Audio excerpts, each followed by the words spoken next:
വിദ്യാഭ്യാസ മന്ത്രി വി ശിവൻകുട്ടിയുടെ പ്രതികരണമായിരുന്നു നമ്മൾ കണ്ടത്. മിഥുൻ തുടരുന്നുണ്ട്. മിഥുൻ, വി ശിവൻകുട്ടി പറഞ്ഞതുപോലെ തന്നെ ഇപ്പോഴും രാഹുൽ MLA ആയി തുടരുകയാണ്. ഒരു പ്രധാനപ്പെട്ട സ്ഥാനം വഹിക്കുന്ന ഒരാൾ ജനങ്ങൾ ഇത്രയധികം ബലാത്സംഗ പരാതികൾ ഉന്നയിക്കപ്പെട്ടിട്ടും ജനങ്ങൾക്ക് മുൻപിലൂടെ വളരെ സ്വതന്ത്രനായി നടക്കുകയാണ്. കോൺഗ്രസ് പാർട്ടിയിൽ നിന്ന് പുറത്താക്കിയെന്ന് പറയുമ്പോഴും കോൺഗ്രസ് ലേബലിൽ നിന്ന് ജയിച്ച ഒരാൾ ഇത്തരത്തിൽ MLA സ്ഥാനത്ത് തുടരുമ്പോൾ അതിൽ മറുപടി പറയാനുള്ള ഉത്തരവാദിത്വം കോൺഗ്രസിന് കൂടിയില്ലേ? സ്വാഭാവികമായും ഇത്തരത്തിലുള്ള മറുപടി എന്തായാലും കോൺഗ്രസ് നേതൃത്വത്തിന്റെ ഭാഗത്തുനിന്നുണ്ടാകും. പക്ഷേ അവർ പറയാൻ പോകുന്ന പ്രധാനപ്പെട്ട കാര്യം, ആരോപണ വിധേയനായ രാഹുൽ മാങ്കൂട്ടത്തിനെതിരെ ഒരു പരാതി വന്നപ്പോൾ തന്നെ കൃത്യമായ നടപടി പാർട്ടി സ്വീകരിച്ചിട്ടുണ്ട്. സസ്പെൻഷൻ അടക്കമുള്ള കടുത്ത നടപടികളിലേക്ക്, പാർട്ടിയിൽ നിന്ന് പുറത്താക്കുന്ന നടപടികളിലേക്ക് നേതൃത്വം കടക്കുകയും ചെയ്തു എന്നുള്ള സ്വാഭാവികമായിട്ടുള്ള പ്രതികരണം ഇത്തരത്തിൽ നേതൃത്വത്തിന്റെ ഭാഗത്തുനിന്ന് ഉണ്ടാകാനുള്ള സാധ്യത തന്നെയാണ് നമുക്ക് മനസ്സിലാക്കാൻ സാധിക്കുന്നത്. അതിൽ കൂടുതലൊരു പ്രതികരണം ഒരു നേതാവിൻ്റെയും ഭാഗത്തുനിന്ന് ഈ ഒരു ഘട്ടത്തിൽ ഉണ്ടാകാനുള്ള സാധ്യത വളരെ വിരളമാണ്. മറ്റൊന്ന്, അതിനെ പ്രതിരോധിക്കുന്നതിന് വേണ്ടി എല്ലാ കാലത്തെയും പോലെ തന്നെ CPM-നുള്ളിൽ ഇത്രയും പരാതികൾ ഇതിനു മുമ്പ് ഉണ്ടായിട്ടുണ്ട്. CPM-ന്റെ MLA മാർക്കെതിരെ പരാതികൾ ഉണ്ടായിട്ടുണ്ട്. പക്ഷേ ആ കേസ് ഇപ്പോഴും നിലനിൽക്കുമ്പോൾ പോലും അവർ MLA ആയും പാർട്ടിക്കുള്ളിലും തുടരുന്ന ഒരു സാഹചര്യം, അത് വെച്ച് ഒരു പ്രതിരോധം തീർക്കാൻ എന്തായാലും സ്വാഭാവികമായും കോൺഗ്രസ് നേതാക്കൾ ശ്രമിക്കുകയും ചെയ്യും. ആ രീതിയിൽ M മുകേഷിൻ്റെ ഒക്കെ പരാതി, PK ശശിക്കെതിരായിട്ടുള്ള പരാതി, മറ്റ് നേതാക്കൾക്കെതിരായിട്ടുള്ള പരാതി, നിരവധി പരാതികൾ CPM നേതാക്കൾക്കെതിരെയുണ്ട്. അതൊക്കെ ഉയർത്തിക്കൊണ്ട് ഒരു പ്രതിരോധം സൃഷ്ടിക്കാൻ അല്ലെങ്കിൽ പ്രതിരോധം തീർക്കാൻ നേതാക്കൾ തയ്യാറാകുകയും ചെയ്യും. എന്തായാലും ഒരു തരത്തിലും രാഹുൽ മാങ്കൂട്ടത്തിനെ അംഗീകരിക്കുകയോ അല്ലെങ്കിൽ പിന്തുണ പ്രഖ്യാപിക്കുകയോ ഒരു തരത്തിലും കോൺഗ്രസ് നേതാക്കൾ ചെയ്യില്ല എന്നുള്ളതാണ്. അത് നമ്മൾ മുൻകാലങ്ങളിൽ കണ്ടതാണ്. ഇതിനു മുമ്പുള്ള കേസുകളിൽ ഒരു പരാതി വന്നപ്പോൾ കൃത്യമായി അതിനുള്ള നടപടിക്രമങ്ങൾ സ്വീകരിക്കുകയും ചെയ്തു. ഏറ്റവും ഒടുവിൽ രണ്ടാമത്തെ പരാതി, ബാംഗ്ലൂരിൽ നിന്നുള്ള യുവതിയുടെ പരാതിയിൽ അത് KPC പ്രസിഡന്റ് കൈമാറുമ്പോൾ അത് ഇമെയിൽ മുഖേന ലഭിക്കുമ്പോൾ അത് DGPക്ക് കൈമാറുകയും കേസെടുക്കണമെന്ന് ആവശ്യപ്പെടുകയും ചെയ്തത് KPC അധ്യക്ഷൻ തന്നെയാണ്. അതുകൊണ്ട് തന്നെ കോൺഗ്രസ് പാർട്ടി പൂർണ്ണമായും ഈ വിഷയത്തിൽ രാഹുൽ മാങ്കൂട്ടത്തിനെ തഴഞ്ഞിരിക്കുന്നു എന്നുള്ളത് തന്നെയാണ്. കാരണം പ്രത്യേകിച്ച് കോൺഗ്രസ് പാർട്ടിക്കുള്ളിൽ തന്നെ വലിയ രീതിയിലുള്ള ഭിന്നാഭിപ്രായങ്ങൾ ഈ തീരുമാനത്തിനെതിരെയൊക്കെ ഉണ്ടായിരുന്നുവെങ്കിൽ പോലും ഇപ്പോൾ വരാൻ പോകുന്ന നിയമസഭാ തെരഞ്ഞെടുപ്പ് മുന്നിൽ കണ്ടുകൊണ്ടുള്ള പ്രവർത്തനം നടത്തുകയാണ്. അതിൽ ഒരു തരത്തിലും മറ്റേതെങ്കിലും തരത്തിൽ കളങ്കപ്പെടുത്തുന്ന തരത്തിലുള്ള വിഷയങ്ങൾ ഈ ഒരു തെരഞ്ഞെടുപ്പിനെ ബാധിക്കാൻ പാടില്ല എന്ന നിശ്ചയദാർഢ്യത്തോടു കൂടി തന്നെയാണ് നേതൃത്വം മുന്നോട്ട് പോകുന്നത്. അതുകൊണ്ട് തന്നെ ഈ വിഷയത്തിലും പൂർണ്ണമായും രാഹുലിനെ തള്ളിക്കൊണ്ടായിരിക്കും പാർട്ടി നിലപാട് സ്വീകരിക്കുക എന്നാണ് നമുക്ക് മനസ്സിലാക്കാൻ സാധിക്കുന്നത്. മറ്റൊന്ന്, ഈ വിഷയത്തിൽ അതായത് ആദ്യ രണ്ട് കേസുകളിലും രാഹുലിന് ആശ്വാസമാകുന്ന തരത്തിലുള്ള നടപടികളാണ് കോടതിയുടെ ഭാഗത്തുനിന്നുണ്ടായത്. കാരണം കൃത്യമായ രീതിയിലുള്ള തെളിവുകൾ ഹാജരാക്കാൻ സാധിച്ചില്ലായിരുന്നു. അതായത് ഒരു തെളിവ് ഹാജരാക്കിയിട്ടുണ്ട് എങ്കിൽ പോലും അതിനെ ഘടിക്കുന്ന തരത്തിൽ, അതിനെ മറികടക്കുന്ന തരത്തിലുള്ള ചില തെളിവുകൾ, മറു തെളിവുകൾ ഹാജരാക്കാൻ രാഹുലിനെ കൊണ്ട് സാധിക്കുകയും ചെയ്തു എന്നുള്ളതാണ്. അതിന് അവസരം ലഭിച്ചു എന്ന് പറയുന്നത്, അതായത് ഈ കേസുകൾ വരുന്നു, മാധ്യമങ്ങളിലൂടെ ഈ വാർത്തകൾ പുറത്തേക്ക് വരുന്നു, അപ്പോഴൊക്കെ കൃത്യമായി ഇതിൻ്റെ ആസൂത്രണം ചെയ്യാനും ഈ തെളിവുകൾ നശിപ്പിക്കുവാനും അല്ലെങ്കിൽ മറ്റു തെളിവുകൾ ഉണ്ടാക്കാനും ഒക്കെയുള്ള ഒരു സാവകാശം രാഹുൽ മാങ്കൂട്ടത്തിനെ സംബന്ധിച്ച് ലഭിച്ചു എന്നുള്ളത് നമുക്ക് മനസ്സിലാക്കുന്നുണ്ട്. അതുതന്നെയാണ് ഇത്രയധികം സമയം ലഭിച്ചതുകൊണ്ട് തന്നെ കൃത്യമായി ആ കേസിൽ നിന്നൊക്കെ ഊരിപ്പോകാൻ സാധിച്ചില്ലെങ്കിൽ പോലും തന്നെ ഒരു ആശ്വാസ നടപടി കോടതിയുടെ ഭാഗത്തുനിന്ന് ഉണ്ടാക്കിയെടുക്കാൻ രാഹുൽ മാങ്കൂട്ടത്തിനെ സംബന്ധിച്ച് സാധിച്ചു എന്നുള്ളതാണ്. അപ്പോൾ രണ്ട് കേസിൽ ഈ പ്രത്യേക അന്വേഷണ സംഘത്തിന് വലിയ തിരിച്ചടി ഉണ്ടായി എന്നുള്ളതാണ്. കൃത്യമായി ഈ തെളിവുകൾ ഹാജരാക്കിയിട്ടും, അതായത് ഈ ഒരു രീതിയിൽ അല്ലെങ്കിൽ രാഹുലിനെതിരെ കടുത്ത നടപടിയിലേക്ക് കടക്കാൻ അന്വേഷണ സംഘത്തിന് സാധിച്ചില്ല എന്നുള്ളതാണ്. അപ്പോൾ മൂന്നാമത്തെ കേസ് വരുന്നു. ഈ പരാതി ലഭിച്ച ഉടൻ തന്നെ ഇതൊരു തരത്തിലും പുറത്തേക്ക് പോകാൻ പാടില്ല. അതായത് ഈ വാർത്ത ചോർന്നു പോയാൽ, ഒരുപക്ഷെ മാധ്യമങ്ങൾക്ക് ലഭിച്ചാൽ അല്ലെങ്കിൽ രാഹുൽ മാങ്കൂട്ടത്തിന് വിശ്വസ്തർക്ക് ആർക്കെങ്കിലും ലഭിച്ചാൽ അത് രാഹുലിലേക്ക് എത്താനുള്ള സാധ്യതയുണ്ട്. അപ്പോൾ തന്നെ കൃത്യമായി ഇതിനും പൂട്ടുവീഴ്ത്തുന്ന തരത്തിൽ അല്ലെങ്കിൽ ഇവിടുന്ന് കടന്നു കളയാൻ, അതായത് നമുക്ക് അറിയാം, അതായത് രാഹുലിൻ്റെ അറസ്റ്റ് ഉടൻ ഉണ്ടാകുമെന്നൊക്കെ നൽകിയിരുന്ന പ്രതീക്ഷിച്ചിരുന്ന ആ ഒരു ഘട്ടത്തിൽ, അതായത് കേസ് രജിസ്റ്റർ ചെയ്തതിന് ശേഷം രാഹുൽ മാങ്കൂട്ടത്തിൽ ബാംഗ്ലൂരിലേക്ക് കടന്നൊക്കെ നമ്മൾ കണ്ടതാണ്. ഏകദേശം ദിവസങ്ങൾക്ക് ശേഷമാണ് രാഹുൽ മുൻകൂർ ജാമ്യം ലഭിച്ചതിന് ശേഷമാണ് തിരികെ പാലക്കാട്ട് എത്തുകയും ഒക്കെ ചെയ്തത്. അപ്പോൾ ആ രീതിയിൽ കേരളം വിട്ടു പോകാനുള്ള ഒരു സാധ്യത, ആ ഒരു കാലതാമസം, അത് ഈ കേസിന് കൂടുതൽ രാഹുലിന് തന്നെ സഹായകമാകും. കൂടുതൽ തെളിവുകൾ ശേഖരിക്കാൻ രാഹുലിന് സാധിക്കുകയും ചെയ്യും. അതായത് അന്വേഷണ സംഘം എന്താണ് തെളിവ് ഹാജരാക്കാൻ പോകുന്നത്, അതിൻ്റെ വിവരങ്ങളൊക്കെ ഒരു MLA കൂടിയാണ്, അത്തരത്തിൽ സ്വാധീനമുള്ള വ്യക്തിയാണ്. അതൊക്കെ കൃത്യമായി രാഹുലിലേക്ക് എത്തുന്നുണ്ടായിരുന്നു. അതിനെ മറികടക്കുന്ന രീതിയിൽ, ആ തെളിവുകൾ ഹാജരാക്കുമ്പോൾ അതിനെ മറികടക്കുന്ന രീതിയിലുള്ള മറു തെളിവുകൾ ഹാജരാക്കാൻ, അല്ലെങ്കിൽ അത് കൃത്യമായോ അല്ലെങ്കിൽ അല്ലാതെ തെളിവുകൾ രാഹുലിൻ്റെ പക്കലുണ്ടെങ്കിൽ അതൊക്കെ ഹാജരാക്കാൻ രാഹുലിനെ സംബന്ധിച്ച് സാധിക്കുകയും ചെയ്തു എന്നുള്ളതാണ്. പക്ഷേ ഈ ഒരു അവസരം ഈ ഒരു കേസിലുണ്ടാകാൻ പാടില്ല എന്നുള്ള ദൃഢ നിശ്ചയം അന്വേഷണ സംഘത്തിനുണ്ട് എന്നുള്ളതാണ്. അതുകൊണ്ട് തന്നെയാണ് വളരെ കുറച്ച് ഉദ്യോഗസ്ഥർ മാത്രം ഉൾപ്പെടുത്തിക്കൊണ്ട് ഇങ്ങനെ ഒരു ഓപ്പറേഷൻ പ്ലാൻ ചെയ്യുന്നത്. ഇന്നലെ രാവിലെ 9 മണിയോടുകൂടി, SIT ഇത്തരത്തിൽ പ്രത്യേക അന്വേഷണ സംഘം പാലക്കാട്ടേക്ക് എത്തുന്നു, KPM ഹോട്ടലിന് സമീപത്തേക്ക് എത്തുന്നു.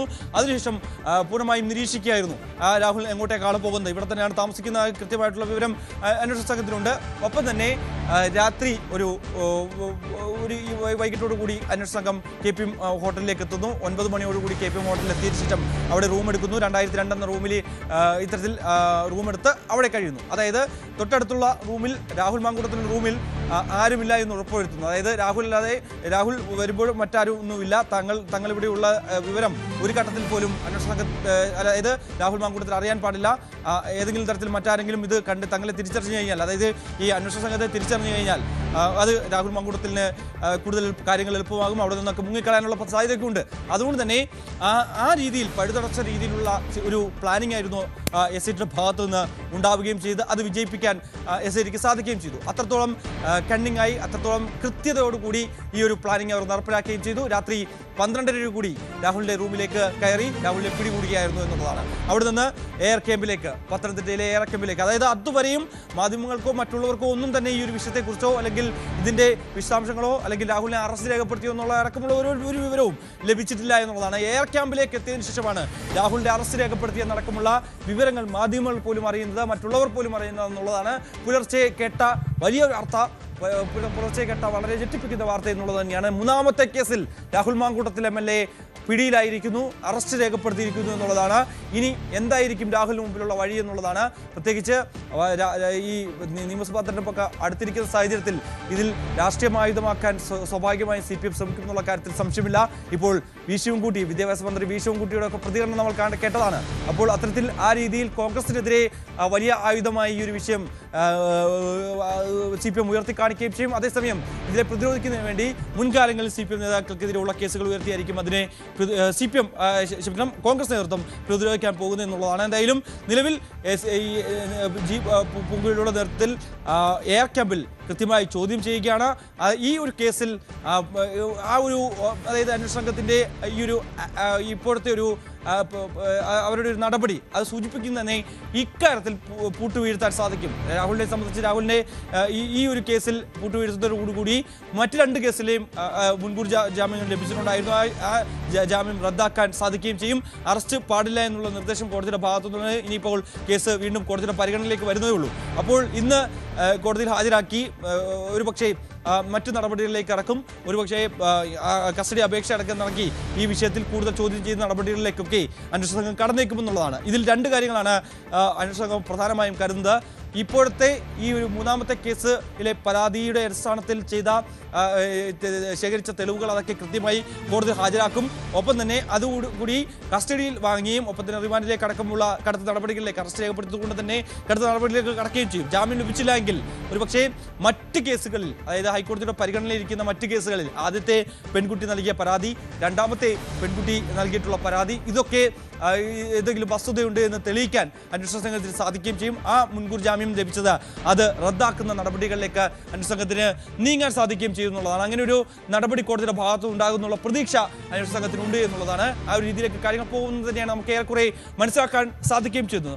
മറ്റൊന്ന്, ഇനി കൂടുതൽ പെൺകുട്ടികൾ ഇതേ രീതിയിൽ പരാതികളുമായി രംഗത്ത് വരാനുള്ള സാധ്യതയുണ്ട്. അതായത് ആദ്യ 2 കേസുകളിൽ കോടതിയിൽ നിന്നുണ്ടായിട്ടുള്ള നടപടി മൂലം പല പെൺകുട്ടികളും ഈ പരാതി നൽകാൻ വിമുഖത കാണിച്ചിരുന്നു. അതായത് തങ്ങളും പരാതിയുമായി പൊതുമധ്യത്തിലേക്ക് വന്നാൽ തങ്ങളുടെ ചിത്രങ്ങളൊക്കെ ഉപയോഗിച്ചുകൊണ്ട് വലിയ രീതിയിൽ വ്യാപകമായ സൈബർ ആക്രമണം നടക്കുന്നു. പക്ഷേ രാഹുൽ മാങ്കൂട്ടത്തിൽ MLA ആയി തന്നെ തുടരുകയും ചെയ്യുന്നു, അതിൻ്റെ പരിരക്ഷ ലഭിക്കുകയും ചെയ്യുന്നു. ഒരു തരത്തിലുമുള്ള നടപടി രാഹുലിനെതിരെ സ്വീകരിക്കാൻ നിയമത്തിലാകുന്നില്ല എന്നുള്ളതാണ്. അതുകൊണ്ട് തന്നെ തങ്ങളുടെ പേര്, അതായത് ഇപ്പോഴത്തെ ഈ സാഹചര്യത്തിൽ രാഹുലിൻ്റെ ഭാഗത്തു നിന്നുണ്ടായിട്ടുള്ള അതിക്രൂരമായിട്ടുള്ള പീഡനങ്ങൾ, അത്തരത്തിലുള്ള കാര്യങ്ങൾ, അതൊക്കെ മൂലം വലിയ രീതിയിൽ ട്രോമയിൽ അനുഭവിക്കുന്ന നിരവധി പെൺകുട്ടികളുണ്ട്. ആ പെൺകുട്ടികളൊക്കെ ഇനി ഒരു രീതിയിൽ പൊതുമധ്യത്തിലേക്ക് ഇറങ്ങി വീണ്ടും കൂടുതൽ രീതിയിൽ മറ്റുള്ളവരുടെ ഭാഗത്തു നിന്നുള്ള അധിക്ഷേപങ്ങളോ ഒന്നും തന്നെ കേൾക്കാൻ ആഗ്രഹിക്കുന്നില്ല എന്നുള്ളതാണ്. അതുകൊണ്ട് തന്നെ ഇപ്പോഴത്തെ ഈ നടപടിയിലൂടെ കോടതിയുടെ ഭാഗത്ത് നിന്ന് രാഹുലിനെതിരെ കടുത്ത നടപടികളിലേക്ക് പോയാൽ ഒരുപക്ഷേ കൂടുതൽ പെൺകുട്ടികൾ പരാതികളുമായി രംഗത്ത് വരും. ആ പരാതിയിൽ മേൽ രാഹുലിനെതിരെ കൂടുതൽ കുരുക്കുമുറുക്കാൻ അന്വേഷണ സംഘത്തിന് സാധിക്കുകയും ചെയ്യും. അങ്ങനെ ഈ 2 കാര്യങ്ങളാണ് പ്രധാനമായും അന്വേഷണ സംഘം മുന്നിൽ കാണുകയും ചെയ്ത് അതിനുവേണ്ടിയുള്ള എല്ലാ രീതിയിലുമുള്ള പഴുതടച്ചുള്ള അന്വേഷണമാണ് ജി പൂങ്കുഴിയുടെ ഭാഗത്തുനിന്ന് ഉണ്ടാവുകയും ചെയ്തത്. വളരെ കുറച്ച് ഉദ്യോഗസ്ഥരെ മാത്രം ഉൾപ്പെടുത്തിക്കൊണ്ടുള്ള ഒരു അന്വേഷണം. അതായത് നേരത്തെ ഉയർന്നിട്ടുള്ള ആരോപണങ്ങൾ, ആ ആരോപണങ്ങളിൽ രാഹുലിന് കൃത്യമായ അന്വേഷണ സംഘത്തിൽ നിന്ന് വിവരങ്ങൾ ലഭ്യമാകുന്നുണ്ട് എന്നുള്ള ചില അഭ്യൂഹങ്ങൾ, ചില ആരോപണങ്ങളൊക്കെ ഉണ്ടായിരുന്നു.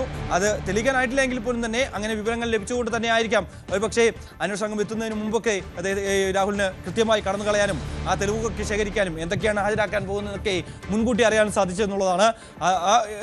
അപ്പോൾ ഈ കേസിൽ കൃത്യമായ പഴുതടച്ച അന്വേഷണത്തിലൂടെയാണ് അന്വേഷണ സംഘം മുന്നോട്ട് പോകുന്നത്. ഏതായാലും ഇപ്പോൾ AR ക്യാമ്പിൽ ഇപ്പോൾ ചോദ്യം ചെയ്തു വരികയാണ് രാഹുൽ മാങ്കൂട്ടത്തിൽ MLA. ഇനി കൂടുതൽ കടുത്ത നടപടികളിലേക്ക് പോകും. 10 മണിയോടുകൂടി മജിസ്ട്രേറ്റ് മുമ്പിൽ ഹാജരാക്കുമെന്നുള്ളതാണ് നമുക്ക് ലഭ്യമാകുന്ന വിവരം. കൂടുതൽ വാർത്തകൾക്ക് News 18 Keralam YouTube channel subscribe ചെയ്യുക.